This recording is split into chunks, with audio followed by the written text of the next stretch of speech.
Ale, olá! Sejam todas e todos muito bem-vindos. Meu nome é Dani Taki e hoje eu quero saber de você. Você tá brincando ou você tá de brincadeira? Para quem já me acompanha aqui no canal, sabe que o brincar faz parte da vida das crianças na educação infantil. É brincando que as crianças aprendem. E, de acordo com as diretrizes curriculares nacionais para a educação infantil de 2010, é nessa fase que a criança deve ser estimulada a, anota aí, desenvolver a sua autonomia, conhecer a si mesmo, conhecer a diversidade ecológica e cultural do Brasil, interagir com adultos e crianças. E tudo isso através da brincadeira. Mas a pergunta que fica é: como é que devem ser essas brincadeiras? Qual habilidade eu estimulo em cada fase de desenvolvimento da criança? Como é que eu faço para o meu aluno parar e fazer atividade? Ele tem que parar. E para você que está brincando, mas não está de brincadeira, eu já vou te dizer uma coisa. Às vezes isso pode ser mesmo um grande desafio. Eu sei o que é você se sentir insegura, com medo de não conseguir ajudar as crianças nessa fase tão importante, porque simplesmente a gente não sabe quais são as etapas do desenvolvimento infantil. E ó, fica bem tranquila, tá? Eu quero e eu posso te ajudar. A gente vai entender primeiramente a diferença entre estar de brincadeira e estar brincando.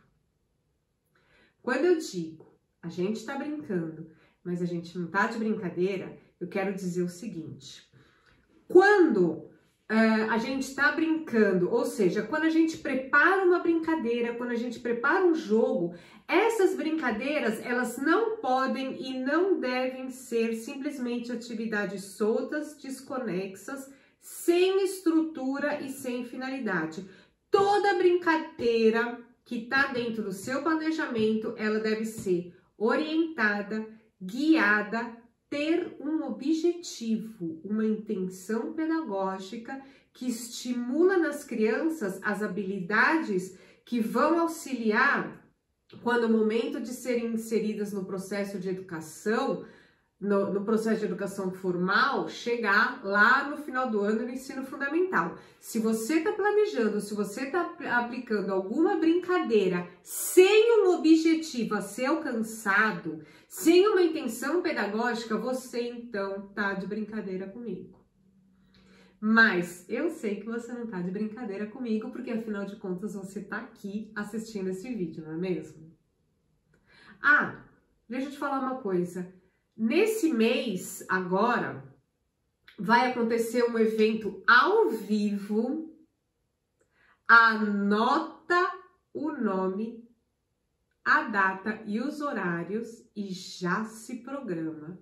Porque você vai poder fazer as inscrições aqui embaixo na descrição desse vídeo. Vai ter o link para você fazer a inscrição, ou se você não encontrar, você pode ir em alguma das minhas redes sociais, ou no Face, ou no Insta, que vai estar lá também. Super, mega, plus importante.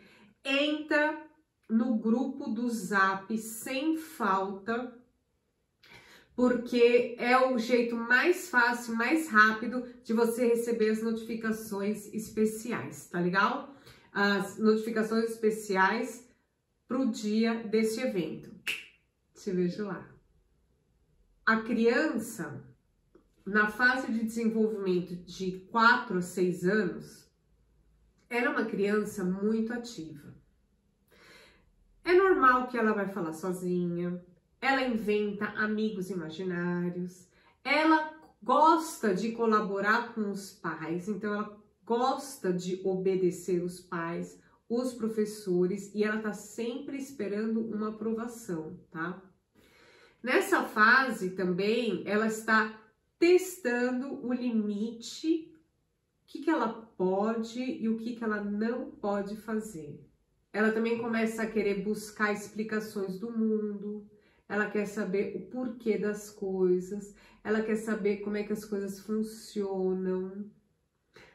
Lembrei, sabe o que o meu irmão fez? Ele pegou a furadeira e furou, uma vez ele achou o máximo a furadeira, e daí ele furou o cano do aspirador de pó. Olha que alegria.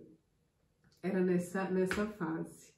E porque as crianças nessa fase, elas também gostam de brincar junto com outras crianças. Elas gostam e é extremamente importante que elas brinquem.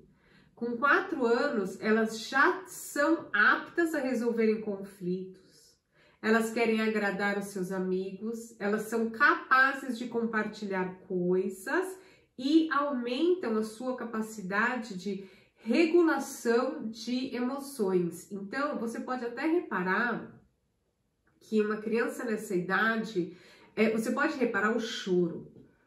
Quando acontece alguma coisa que ou a criança se machuca ou a criança ficou frustrada, a criança de 3 anos, ela dá um grito. Ou também agora no começo do ano letivo, quando a criança chega, né, que ela ainda tá, principalmente vindo da casa, tudo, que ela ainda não tá tão emocionalmente regulada, porque é tudo novo, tal, e ela ainda não sabe as regras. As crianças no começo do ano, elas dão uns gritos quando acontece alguma coisa, caiu, sei lá, alguma coisa que ela queria, não deu certo, a criança, que parece que você, tipo, matou. Quem matou a criança? E não foi, simplesmente ela não conseguiu abrir a gaveta. E daí você tem que falar pra ela, olha, não precisa gritar, tá? Eu sei que é triste, eu sei que você tá frustrado, mas a gente não grita assim, né? Então, no começo dessa fase dos 4 anos, que ela já vai conseguindo, ela consegue regular melhor as suas emoções.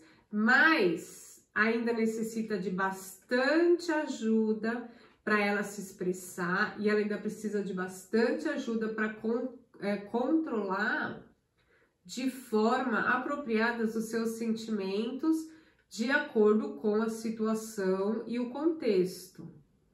Nessa fase também, o crescimento do cérebro da criança, ele já está quase completo. E as crianças elas começam a ver a relação entre causa e efeito. Elas já conseguem pensar, por exemplo, o que vem antes, o que vem depois. Elas para já antecipar as consequências de suas ações, sabe? Principalmente com coisas de jogar bola, elas já conseguem saber isso. Elas já conseguem também pensar, sabe? Tipo assim, então primeiro eu vou fazer isso e depois eu vou fazer aquilo. E se eu fizer aquilo vai acontecer isso. Elas já têm essa capacidade de pensar. Eu trabalho, por exemplo, com calendário. A rotina semanal, ela tá ali na minha lousa. Então, as crianças, elas conseguem se orientar ali. Então, por exemplo, elas já sabem, quando elas chegam na segunda-feira, elas já olham ali e elas já sabem o que vai acontecer. Então, elas já sabem que hoje, por exemplo, que é sempre onde que tá um ímã, porque a minha lousa é magnética, hoje é segunda-feira. Então, vamos supor, segunda-feira a gente tem educação física. Então, ele já sabe. Daí ele vê, amanhã a gente não tem nada, mas depois de amanhã a gente tem um aniversário. Então, eles já conseguem saber isso. Ontem foi domingo, então ontem eu tava em casa. Hoje, amanhã, depois de amanhã. Então, eles já conseguem cada vez mais trazer isso, eles têm mais concreto dentro deles. Se sabe que a infância, né, ela é uma idade muito importante para a formação de uma pessoa. E tanto os responsáveis quanto os professores, é extremamente importante conhecer as características e as necessidades das crianças em suas diferentes fases. Por quê? Às vezes, por isso que também é importante a gente saber as fases, porque não necessariamente uma criança de 4 anos, ela também está na fase de desenvolvimento de uma criança de 4 anos. Às vezes, ela tem aspectos já em determinados assuntos, né, em determinados temas, ela já está em desenvolvimento de uma criança de 5 anos. Às vezes, em outros aspectos, ela ainda está numa fase de desenvolvimento de 3 anos. E por que é importante a gente saber? A educação infantil, ela é uma fase muito importante para a formação de uma pessoa. Você tem que imaginar que a educação infantil é como se fosse a base de uma casa, de um prédio, de uma construção. A gente está construindo aqui um indivíduo, a gente está construindo um ser humano. E a base é a que tem que ser a mais sólida, a mais forte. Quanto mais forte e sólida for essa base, se fosse um prédio, por exemplo, mais andares a gente consegue construir. Então, fazendo essa analogia do prédio com a educação básica, seria isso: quanto mais forte, né, e quanto mais preciso esse desenvolvimento que a gente está fazendo com essas crianças, mais essa criança vai conseguir se desenvolver. Você sabe que eu contei lá no outro vídeo, que é um vídeo que eu falei sobre as 3 armadilhas do planejamento, um vídeo que eu falei sobre o planejamento.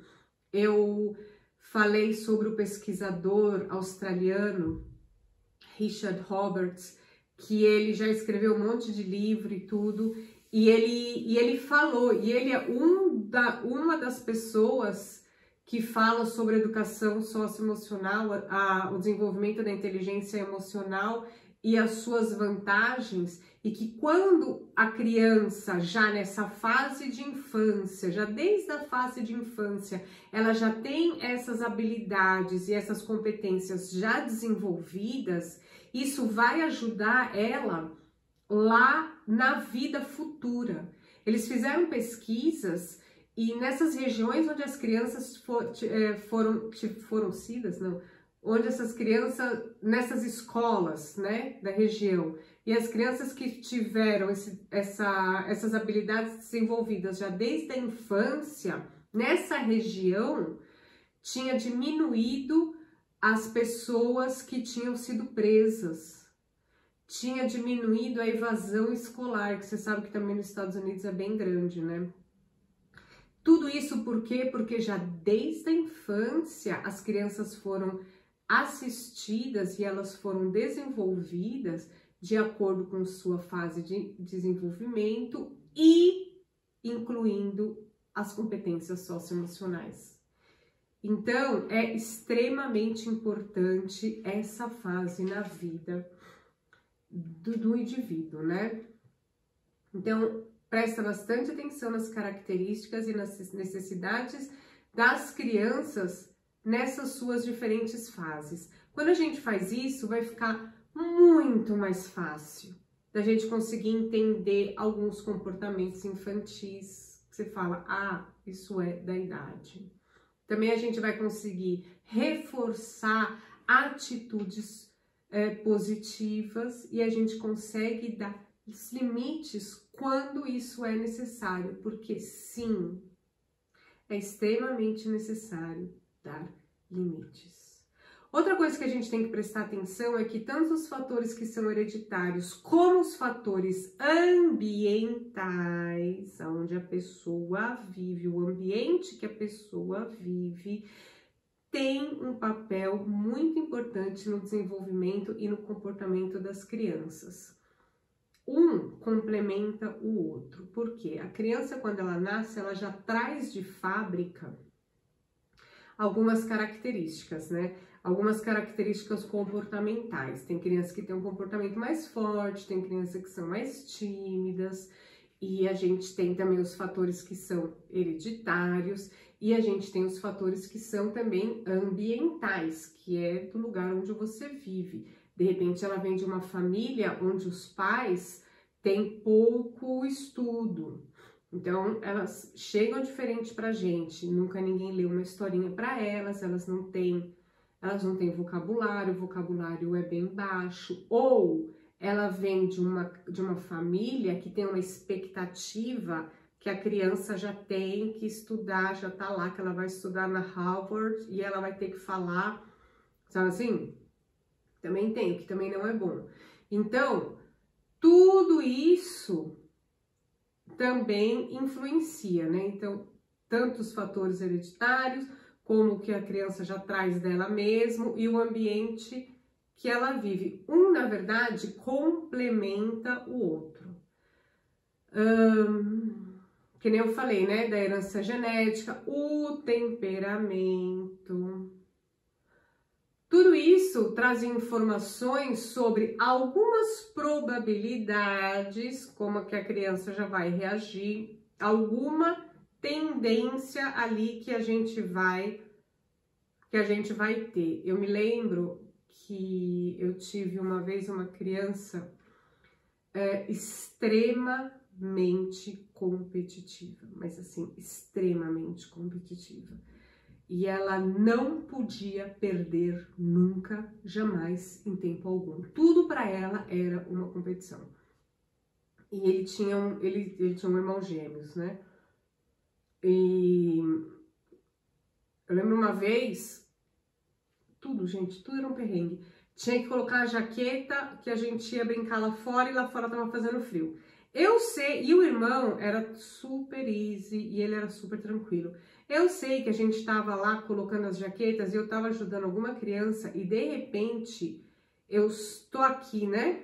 Fechando aqui a jaqueta da criança, então eu tô vendo o que tá passando lá. A gente que é professora, a gente é camaleão, a gente tá vendo tudo em todo lado. Eu só sei que o menino, ele ficou, por algum motivo, enraivecido nessa vida. Ele fechou a mão assim, ele pegou embalo e pá! Bateu na nuca aqui do irmão, mas que fez assim, ó, tum! Fez um barulho. E o irmão fez assim, ó, ai. Eu já tava vendo a cabeça do irmão rolando, de tanta raiva que ele pegou.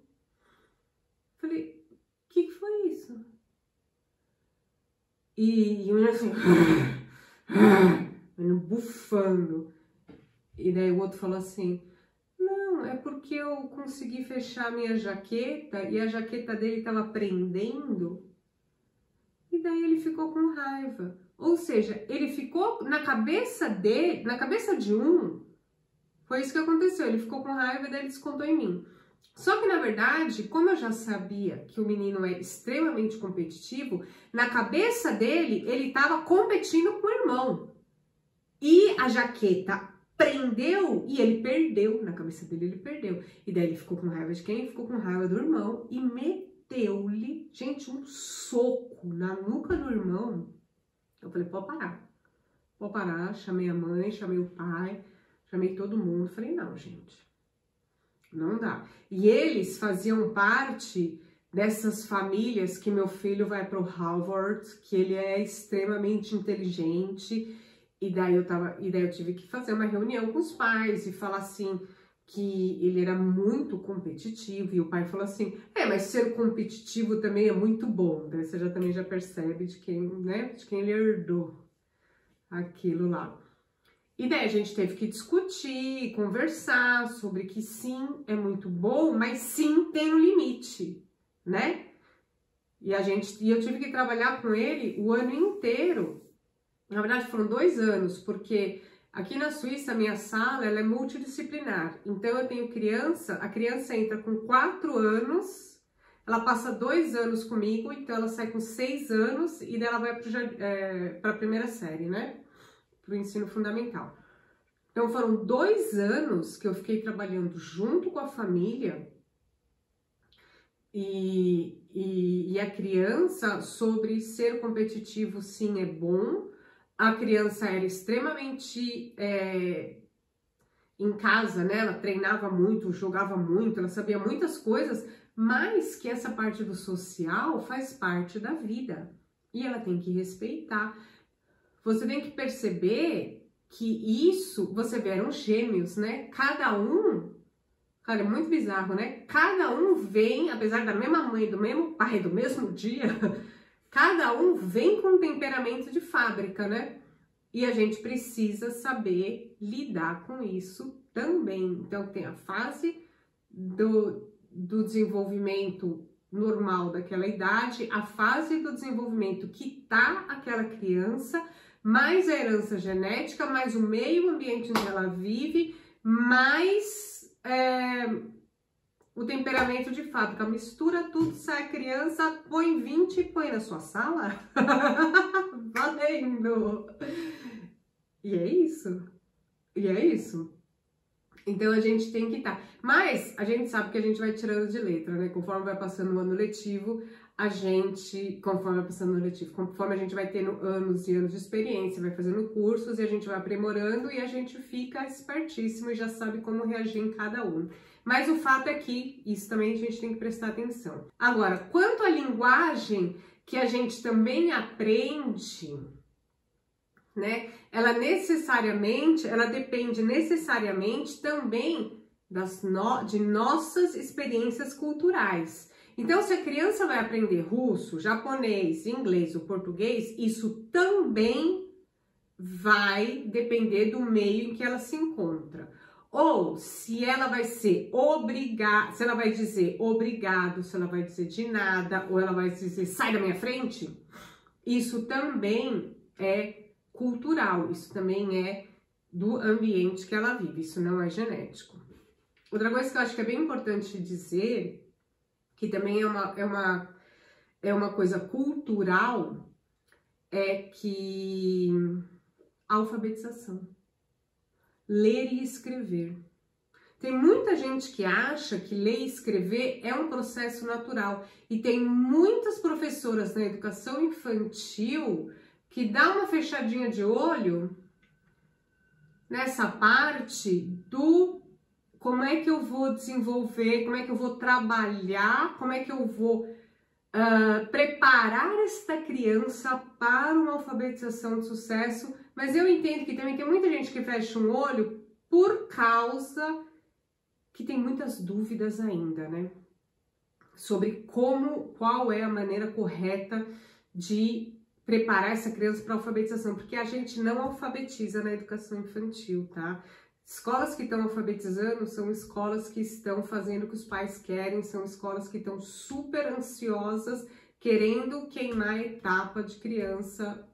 Que pena para essas crianças, porque a educação infantil, ela é para brincar, a gente aprende brincando, a gente vai aprender a gente vai aprender as letras, a gente vai aprender as vogais lá no final do ano, mas ninguém vai sair na educação infantil lendo e escrevendo, gente, tá? E isso que eu queria falar é que isso também não é um processo natural, porque tem os dois extremos. Tem as escolas que já estão alfabetizando criança com 6 anos de idade, tem escola que já tá e que fecha um olho e fala, ah, não, mas a criança um dia aprende. Ah, isso é natural, a criança aprende. Não aprende, tá? Ler e escrever é um processo cultural, tá? Não é genético. Ninguém nasce com essa predisposição genética a saber ler e escrever. Tem que ser desenvolvido. A gente também trabalha na educação infantil para preparar o aluno para ser alfabetizado com brincadeiras e técnicas de acordo, tá? Com a tal da intenção pedagógica, tá legal?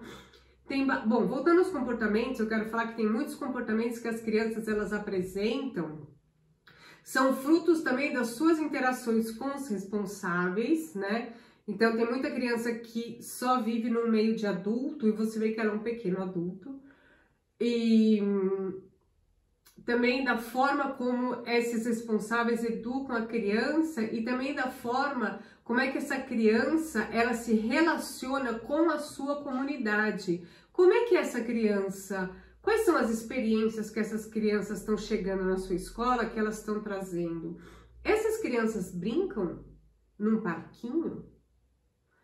Essas crianças sabem subir no escorregador? Eu já tive no Brasil, eu já tive mãe que tirou a criança da escola, que naquela época não era lei, não era obrigatório, criança de 4 anos ir para a escola.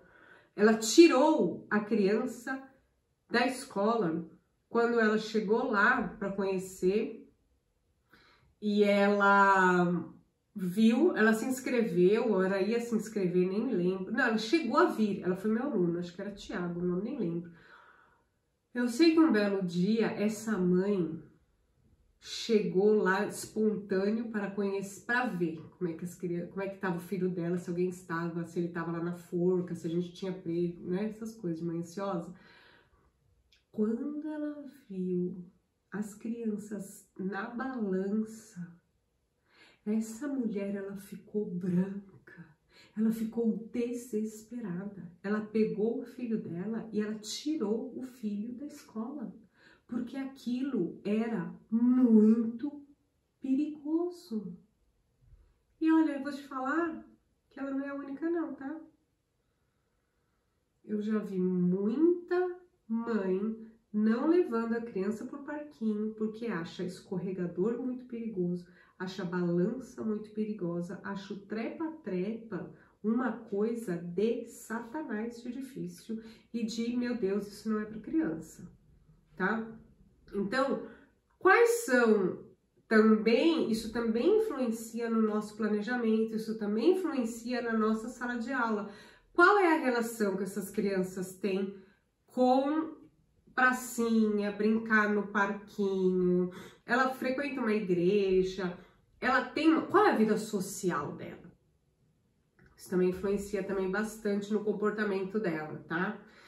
Bom, enfim, durante cada uma das etapas, né, do desenvolvimento, vão surgindo sempre dificuldades, vão surgindo desafios, tanto para as crianças, quanto também para quem cuida dela. Por isso que é tão importante a gente saber as etapas do desenvolvimento. Agora, crianças já de 5 a 6 anos, por exemplo, elas já são capazes de aprender, elas são capazes de se organizar e elas são capazes de conseguir objetivos, tá? Experiências positivas fazem com que elas desenvolvam um aumento da autoconfiança. Também já falei isso num vídeo aqui. Uma característica socioemocional, por exemplo, que é super importante para a vida, autoconfiança. E nessa fase é muito importante que a professora ela inclua no seu planejamento, anota aí, jogos e brincadeiras que desenvolvam o intelecto da criança, a imaginação e a criatividade, tá? Que não sejam nem tão fácil, foi ótimo, que esses jogos ou essas brincadeiras não sejam nem tão fáceis e nem tão difíceis. Porque é fácil que daí a criança pode, dependendo do temperamento da criança, ela pode ficar naquela zona de conforto e não tentar o difícil, né? Porque ela falou, opa, vou pegar aqui, eu sei que essa aqui é facinho, eu consigo. E nem tão difícil que vai frustrar, entendeu? Fica de olho no desenvolvimento dessa criança. Para te ajudar na hora de planejar, eu vou te trazer aqui alguns estágios social do brincar para você em um primeiro momento. Para você agora nesse primeiro momento de começo de ano letivo, né? Bom, quando a criança ainda é bem pequena, ela brinca paralelo, ou seja, ela tá brincando com outras crianças ali no mesmo lugar, mas elas não brincam juntas. Tem um monte de criança, mas ninguém tá brincando junto. Elas só estão brincando paralelo, uma do lado da outras, tá? E não ocorre nenhuma interação. Logo depois dos 3 e 4 anos de idade, daí sim a criança passa para o estágio que é associativo, onde elas se interessam pelas outras crianças e daí elas começam devagar a interagir nas brincadeiras. Lá por volta dos 4 anos é que a criança começa realmente a se socializar.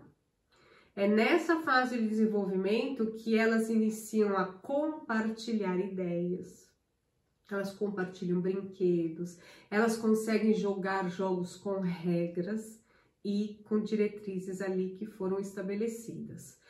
É aqui também onde a gente deve iniciar a introdução das regras de convivência da nossa sala de aula. São essas regras que vão ajudar as crianças a se orientarem dentro da sala com os colegas e com os professores. E também vai ajudar na hora que aparecer um conflito, na hora que aparecer um problema. São as regras de convivência, quando elas são bem introduzidas e elas são seguidas, inclusive pela professora. São essas regras que vai fazer com que você consiga seguir o seu planejamento sem ter que ficar o tempo todo parando para resolver um conflito, um perrengue dentro da sua sala de aula, do tipo criança que briga o tempo todo com a outra por causa de algum brinquedo. Esse brinquedo é meu, fui eu que peguei, larga. Eu peguei aqui primeiro, sabe essas coisas? Criança que não sabe perder e tem ataque de raiva.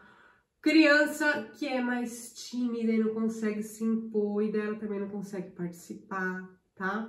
Então, isso ajuda você, professor, durante todo o ano letivo a não sair da sua sala de aula. Fica a dica. Na hora de você fazer um planejamento onde o interesse e as necessidades das crianças são contemplados, ou seja, na hora de fazer um planejamento para a educação infantil, você precisa lembrar que as crianças precisam dessas habilidades socioemocionais, principalmente depois de 2 anos pandêmicos. Anota aí. As crianças precisam de menos brinquedo e mais brincadeira. Menos competição e mais cooperação, menos quantidade e mais qualidade, menos metas e mais sabedoria, menos repetição e mais criatividade. E você vê que para você incluir isso no seu planejamento, você não precisa trabalhar numa escola top, numa escola que tem um monte de recurso e muito dinheiro. Você só precisa saber como você precisa fazer. Como é então que você vai inserir no seu planejamento essas habilidades sociais? Por exemplo, vamos falar que nem eu falei ali do cooperar. Você sabia que o cooperar é uma habilidade social que significa trabalhar em conjunto para atingir um objetivo em comum? Então, as crianças que elas cooperam, elas são mais respeitosas quando os outros fazem pedidos e elas também contribuem, elas participam, elas ajudam. No caso, por exemplo, dos jogos cooperativos, como por exemplo, um jogo que eu faço muito na minha sala de aula, que é, gente, é muito simples, é muito fácil e muito barato. Agora eu não sei se você, na região que você tá, se vocês chamam bexiga ou se vocês chamam balão. Eu falo bexiga. Sabe de aniversário? Bexiga. Então, você vai precisar de uma bexiga, de um balão. Como é que funciona? Bom, então você vai ter uma Quer dizer, depende da quantidade de crianças que você tiver. Essa brincadeira, ela serve para você fazer com crianças de 4 a 6 anos e dependendo de quantas crianças você tiver na sua sala, você faz um grupo pequeno de 5 crianças. Qual é o objetivo do jogo? Colaboração em equipe, boa comunicação e solução rápida em conjunto. A bexiga, o balão, não pode cair no chão. Então, você vai dividir as crianças em equipes, em grupos, né? Vamos dizer, tanto faz. Você tem aqui um grupo de 5 crianças. As crianças vão formar, então, um grupo e você vai jogar. Então, as crianças estão em roda num grupo, né? Você, professora, joga a bola, a bexiga lá, o balão, não pode cair no chão. Então, as crianças têm que ou bater na mão, só que elas têm que pensar, né? Porque se duas vão juntas, elas se batem. Então, as crianças, por isso que é um jogo que precisa de comunicação. Que a criança, e você não vai falar nada, você só vai falar que as bexigas não podem cair no chão, elas vão ter que se virar. Na estratégia, elas mesmas vão pensar ali.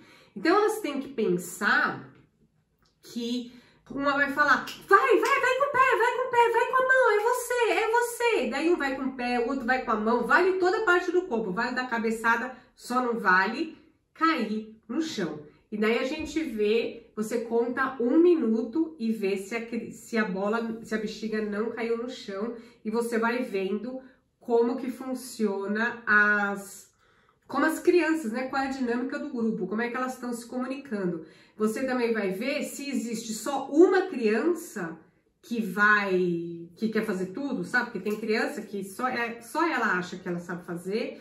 Então, deixa que eu faço. E não deixa as outras crianças participarem. Você vai observando isso. A ideia, o jogo é de cooperação. Então, todas as crianças têm que participar. É muito legal esse jogo. Porque, você trabalha um monte de habilidades e aqui no caso, por exemplo, você tá reparando quais são as crianças que já são líder, né? E quais são as crianças que são os liderados. E vendo aquela que, é melhor eu nem fazer nada mesmo, você tem que falar, todo mundo tem que participar.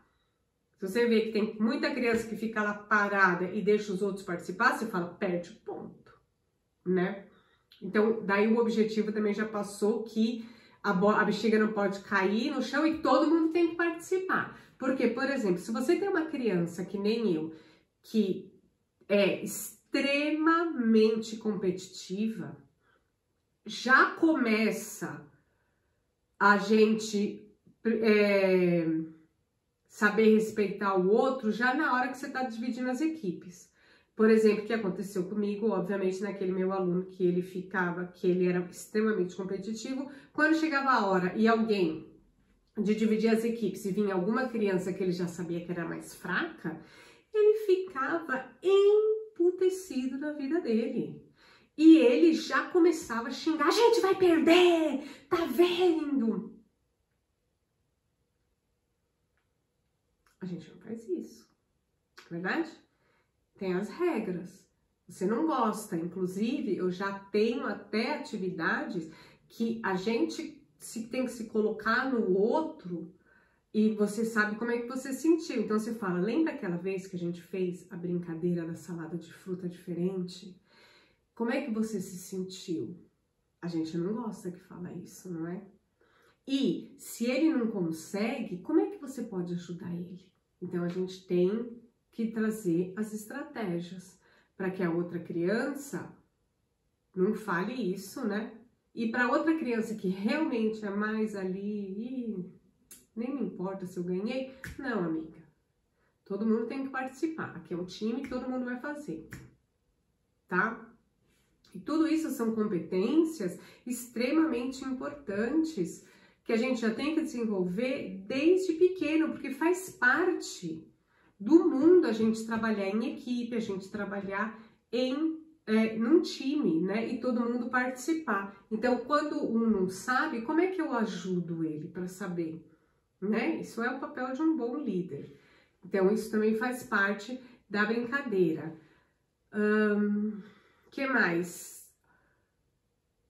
O que a gente, então, está desenvolvendo aqui? A gente está desenvolvendo a coordenação visual e motora, que são extremamente importantes para uma alfabetização de sucesso. A gente está desenvolvendo uma habilidade social da cooperação e tudo isso com um custo super baixo e tudo isso brincando, entendeu? Então, inclua os jogos cooperativos no seu planejamento, porque eles estabelecem realmente relações de confiança e parceria, tudo isso num clima descontraído, proporcionando fortalecimento do grupo e a empatia entre as pessoas. Outra brincadeira que você pode fazer com a mesma bexiga, porque geralmente a bexiga ela fica... mais de uma semana ela fica ali cheia. Antes de eu te contar a brincadeira, eu vou te falar como é que eu faço, tá? Eu vou falar porque isso é super importante para você colocar agora no seu planejamento. Dentro da minha rotina diária, eu tenho sempre a rotina semanal e a rotina diária. Dentro da minha rotina diária, eu tenho, como é que eu posso dizer? Eu tenho pequenos settings. Eu divido o meu dia em várias etapas, vamos dizer assim. Por exemplo, a primeira etapa é quando as crianças chegam, né? Porque não são aulas. Pode-se também dizer que são várias aulas, que nem depois lá no ensino fundamental, que a gente tem aula de português, matemática, geografia, piririm. Seria mais ou menos isso. A primeira aula é as atividades individual. Tá? Então a criança chega e na cadeira dela já tem uma atividade individual que ela vai fazer. Ou tem em cima da mesa atividades espalhadas, ela tem que achar o nomezinho dela e ela tem que fazer aquela atividade. Essas atividades já estão preparadas quando as crianças chegam. Quando a criança termina, ela pode brincar. Depois da brincadeira livre, vem a hora da atividade dirigida. Daí depois vem o lanche. Depois do lanche a gente vai brincar lá fora no parquinho e no final do dia, o meu final do dia é meio-dia, tá? Eu ainda tenho um momento que ele é reservado para as brincadeiras em roda. Bom, essa brincadeira em roda, geralmente como a gente sai, na verdade, 11h50, as crianças chegam 8h10 e a gente sai 11h50 e eu consigo fazer tudo isso.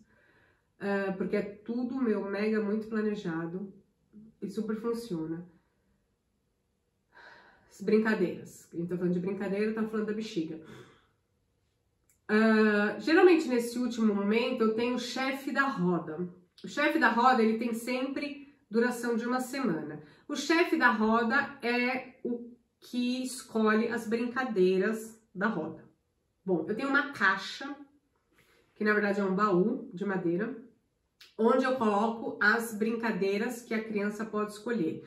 Uma dessas brincadeiras é a brincadeira da bexiga, já que a gente fez aquela bexiga, a gente fez a brincadeira da bexiga, sobrou a bexiga, a gente vai usar a bexiga. Então, uma dessas brincadeiras é a bexiga, que tem uma intenção pedagógica. Lembre-se sempre, a gente está brincando, mas a gente não tá de brincadeira. Então, essa brincadeira com a bexiga, ela tem o objetivo de desenvolver a coordenação visual, espacial e motora da criança, que, como eu disse antes, é extremamente importante para a criança lá no ensino fundamental ter uma alfabetização de sucesso. Ou seja, é assim que a gente prepara os nossos alunos no jardim da infância para serem alfabetizados. E não é só dando folhinha de letra, mandando ela decorar A, B, C, D. Não, pelo amor de Deus. Para os coitados ficarem copiando, sentado, calado. Gente, isso não é realista, tá? Enfim. Pera. Agora tem que falar uma coisa. Gente, as crianças que vão aprender a ler e escrever no ensino fundamental, lá para o final do jardim da infância. Só que antes disso, durante todo o jardim da infância, elas precisam brincar, jogar diferentes jogos, elas precisam ouvir histórias, construir a sua identidade, a autonomia e muitas outras coisas. Lembre-se disso na hora de você planejar a sua aula. E todas as brincadeiras, jogos, interações, tudo tem uma intenção pedagógica, tudo tem um objetivo. Voltando. Você já tem a bexiga que você preparou para aquela brincadeira lá dos jogos de cooperação em grupo. Agora, essa mesma bexiga, ela pode e deve ser usada para uma outra brincadeira, onde agora o objetivo é a coordenação motora visual, porque ele tem que ver aonde que está a bexiga, e espacial, porque ele tem que se movimentar ali naquela roda, e motora, né? Para ele não tropeçar nas pessoas, não cair, essas coisas. Então, vamos ver. A brincadeira vamos ver quem é que consegue ficar mais tempo jogando a bexiga para cima sem deixar ela cair no chão. Vale tudo. Vale você pegar, você fazer com o dedo. No final do ano, essa brincadeira não tem nem mais graça, porque as crianças já estão tão treinadas que daí aquilo não acaba nunca, né? Mas no começo do ano, vixe, é super difícil. Vale tudo. Vale fazendo o dedo na palma da mão, assim, com a cabeça, com o pé, vale tudo. Só não vale deixar cair no chão. E daí a gente conta, além de tudo, né? Então, quer dizer, além de tudo isso, a gente ainda tá fazendo a matemática na prática. Então, vamos ver quem é que consegue? Daí eles começam a contar, daí a gente vai e a gente anota. Então, você vai, além das habilidades que eu disse antes, a gente ainda vai matemática na prática. Ai, que festa! De 400 habilidades em uma brincadeira só, não é verdade? Aqui também a gente observa algumas habilidades socioemocionais que as crianças têm ou não, como saber perder, saber ganhar. Quando a gente ganha, a gente não ri do outro.